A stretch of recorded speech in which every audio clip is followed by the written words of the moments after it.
Paham Trinitas mulai resmi diakui sebagai ajaran yang benar dalam kekristenan pada Konsili Nisia yang diadakan pada tahun 325 Masehi. Konsili ini dipanggil oleh Kaisar Konstantinus I untuk menyelesaikan perpecahan teologis yang terjadi di antara umat Kristen, terutama mengenai Arianisme. Dalam peristiwa ini, peran Kaisar Romawi sangat besar dalam menentukan kemana arah ajaran kekristenan yang sebenarnya. Sobat Montesa, kali ini kita akan membahas bagaimana jika Kekaisaran Romawi tidak mengintervensi perseteruan teologi Kristen. Untuk itu, tetaplah bersama kami.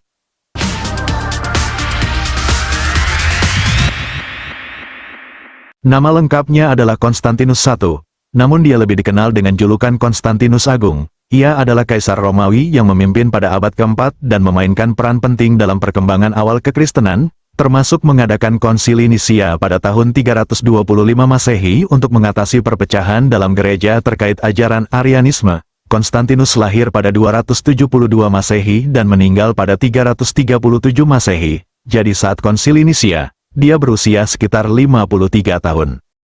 Ketika itu Kekaisaran Romawi berada di tengah perpecahan teologis yang tajam terkait dengan ajaran Kristen. Salah satu perdebatan terbesar yang mengguncang gereja pada waktu itu adalah soal ketuhanan Yesus. Di satu sisi, ada kelompok yang mendukung ajaran Arianisme, yang menyatakan bahwa Yesus adalah makhluk ciptaan dan tidak sejajar dengan Allah Bapa. Di sisi lain, ada ajaran yang kemudian dikenal dengan istilah Trinitas, yang menyatakan bahwa Yesus adalah sehakikat dengan Bapa, bagian dari satu Tuhan yang esa. Perdebatan ini mencapai puncaknya pada tahun 325 Masehi, ketika Kaisar Konstantinus I memanggil Konsili Nisia untuk menyelesaikan konflik yang meresahkan gereja dan mengancam stabilitas Kekaisaran Romawi. Meskipun Konstantinus bukan seorang teolog, ia memiliki kepentingan besar untuk memastikan bahwa gereja Kristen yang sedang berkembang tidak terpecah belah, yang dapat memperburuk ketegangan politik dalam kekaisarannya yang luas. Yang menjadi permasalahan adalah, Kaisar tidak punya dasar pengetahuan yang baik dalam teologi, lalu dia mencoba mengintervensi perdebatan itu dengan menggunakan kekuasaan mutlaknya untuk menentukan mana paham yang benar. Dalam hal ini, Kaisar bisa dikatakan, mengambil keputusan dengan melihat berdasarkan pola politik. Kaisar Konstantinus I, yang memimpin konsili tersebut, mengambil peran besar dalam memutuskan bahwa ajaran Trinitas adalah satu-satunya doktrin resmi yang benar bagi gereja, sementara ajaran Arianisme dicap sebagai sesat. Meskipun konsili itu dianggap sebagai momen penting untuk menyatukan gereja yang terpecah, banyak pihak yang menilai keputusan ini sebagai bentuk ketidakadilan politik dan teologis. Konstantinus, yang lebih berfokus pada kesatuan politik daripada mendalami seluk-beluk teologi, memihak pada ajaran Trinitas yang didukung oleh mayoritas pemimpin gereja, seperti Athanasius dari Alexandria.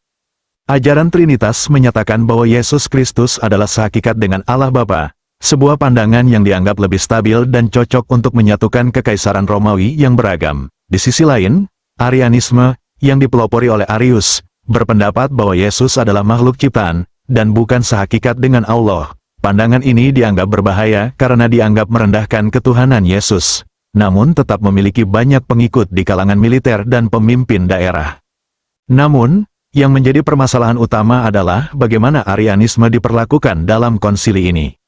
Ajaran tersebut dihukum dan dicap sebagai ajaran sesat, meskipun memiliki dukungan yang signifikan. Kaisar Konstantinus menggunakan kekuasaannya untuk menekan pandangan minoritas, sehingga paham Arianisme tidak mendapat kesempatan untuk berkembang lebih jauh.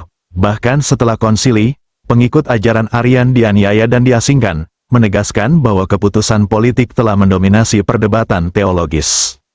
Ketidakadilan ini menjadi lebih jelas ketika kita menyadari bahwa Konstantinus bukan seorang ahli teologi, melainkan seorang penguasa yang lebih mengutamakan stabilitas kekaisarannya. Keputusannya tidak didasarkan pada pengetahuan teologis yang mendalam, melainkan pada keinginan untuk menyatukan gereja di bawah satu ajaran tunggal. Hal ini membuat para pendukung Arianisme kehilangan tempat untuk berdialog, padahal perdebatan teologis seharusnya terbuka untuk diskusi lebih lanjut. Arianisme pun terus mengalami penekanan setelah konsili tersebut, dengan banyak pemimpinnya diasingkan, dan tulisan-tulisan mereka dilarang. Persekusi ini secara efektif membatasi perkembangan Arianisme, meskipun ajaran tersebut sempat bertahan di beberapa bagian Kekaisaran Romawi. Keputusan Kaisar Konstantinus dalam Konsili Nisia mencerminkan bagaimana kekuasaan politik dapat mempengaruhi hasil teologis, dan menunjukkan bahwa dalam sejarah gereja, kemenangan sebuah ajaran tidak selalu berdasarkan pada kebenaran teologis, melainkan pada kekuatan politik yang mendukungnya. Bayangkan sejenak jika Kaisar Konstantinus I tidak mengintervensi dalam konsili Nisia pada tahun 325 dan membiarkan diskusi teologis berlangsung bebas tanpa campur tangan politik. Dalam skenario ini, sangat mungkin bahwa perdebatan antara pendukung Arianisme dan Trinitas akan terus berjalan lebih lama, memberikan ruang yang lebih besar bagi kedua belah pihak untuk menyampaikan argumen mereka dengan lebih mendalam. Dalam suasana yang lebih netral, Arianisme mungkin memiliki peluang lebih besar untuk berkembang. Ajaran ini, yang menyatakan bahwa Yesus adalah makhluk ciptaan dan tidak sehakikat dengan Allah Bapa, memiliki sejumlah pengikut di kalangan gereja serta di kalangan militer dan beberapa pemimpin daerah. Arius, pendiri ajaran ini, adalah seorang teolog yang sangat berpengaruh pada masanya, dan argumen-argumennya menantang pandangan Trinitarian yang dominan. Jika Kaisar tidak terlibat, ada kemungkinan besar konsili Nisia bisa berjalan lebih lama dengan dialog terbuka yang lebih mendalam. Tanpa tekanan politik untuk segera mencapai kesepakatan demi stabilitas kekaisaran, Arianisme mungkin bisa berkembang lebih luas. Ini karena ajaran ini menyajikan alternatif yang lebih rasional bagi sebagian orang, di mana Yesus dianggap sebagai makhluk yang diciptakan oleh Tuhan dan bukan bagian dari Tuhan itu sendiri. Konsep ini mungkin lebih bisa diterima oleh masyarakat yang pada waktu itu masih baru dalam mengenal ajaran Kristen, terutama mereka yang berasal dari keyakinan politeistik Romawi dan Yunani, yang memiliki pandangan lebih fleksibel tentang ketuhanan. Seiring berjalannya waktu, jika Arianisme tidak ditekan oleh kekuatan politik, ia berpotensi menjadi salah satu ajaran utama dalam kekristenan.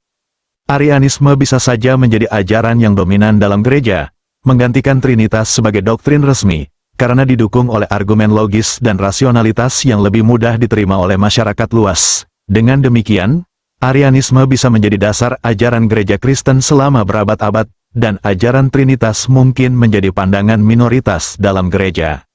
Jika diskusi teologis dibiarkan berlangsung bebas tanpa intervensi dari kekaisaran, hasil dari konsili itu bisa sangat berbeda. Arianisme berpotensi besar untuk berkembang dan mendapatkan pengakuan resmi dalam gereja, karena pada dasarnya ada banyak dukungan untuk pandangan ini sebelum konsili. Sejarah kekristenan mungkin akan sangat berubah, dengan doktrin tentang Yesus sebagai makhluk ciptaan menjadi keyakinan mayoritas. Namun, karena Kaisar Konstantinus memilih untuk mendukung Trinitas demi kesatuan politik, sejarah kekristenan diubah secara drastis, dan Arianisme terpinggirkan, menjadi pandangan minoritas yang perlahan hilang dalam arus utama gereja. Ajaran Arianisme mulai redup setelah konsili Nisia tahun 325 Masehi, ketika ajaran ini dinyatakan sesat oleh gereja. Meskipun demikian, Arianisme tetap memiliki pengaruh signifikan di berbagai wilayah Kekaisaran Romawi, terutama di kalangan bangsa-bangsa Germanik seperti Visigot, Ostrogot, dan Vandal, yang menganut Arianisme hingga beberapa abad kemudian. Namun, pengaruh Arianisme benar-benar mulai menurun drastis setelah konsili Konstantinopel pada tahun 381 Masehi. Pada konsili ini, ajaran Trinitas kembali ditegaskan, dan Arianisme semakin ditekan oleh Kaisar Theodosius I, yang menjadikan Trinitarianisme sebagai ajaran resmi Kekaisaran Romawi. Arianisme mulai kehilangan dukungan politik yang sebelumnya mereka miliki, dan banyak dari penganut Arianisme dipaksa untuk memeluk ajaran Trinitarian. Pada abad ke-6, setelah suku Visigot di Spanyol dan beberapa kerajaan Germanik lainnya beralih dari Arianisme ke Trinitarianisme, pengaruh Arianisme semakin berkurang. Seiring waktu, ajaran ini akhirnya hampir menghilang sepenuhnya dari kekristenan arus utama, meskipun beberapa kelompok kecil yang memegang ajaran serupa mungkin tetap ada di pinggiran gereja. Kesimpulan, sekalipun ajaran Arianisme, yang berpendapat bahwa Yesus adalah makhluk ciptaan dan bukan bagian dari Tuhan, telah lama dianggap sesat dan ditekan oleh gereja resmi sejak konsili Nisia tahun 325 Masehi. Namun, jika kita melihat kembali sejarah teologis dan konteks politik pada saat itu, kita dapat mempertanyakan apakah Arianisme seharusnya ditolak sepenuhnya, atau justru perlu dipertimbangkan ulang dalam kerangka pemahaman yang lebih rasional. Arianisme menawarkan pandangan yang lebih logis dan rasional bagi sebagian orang, dengan menjelaskan Yesus sebagai makhluk ciptaan yang diberi kuasa oleh Allah, sebuah konsep yang lebih mudah diterima oleh banyak orang pada masa itu, terutama mereka yang beralih dari kepercayaan politeistik. Jika Arianisme dibiarkan berkembang tanpa intervensi kekuasaan politik, mungkin ia akan menjadi ajaran dominan dalam kekristenan, dengan pengaruh yang luas di berbagai belahan dunia.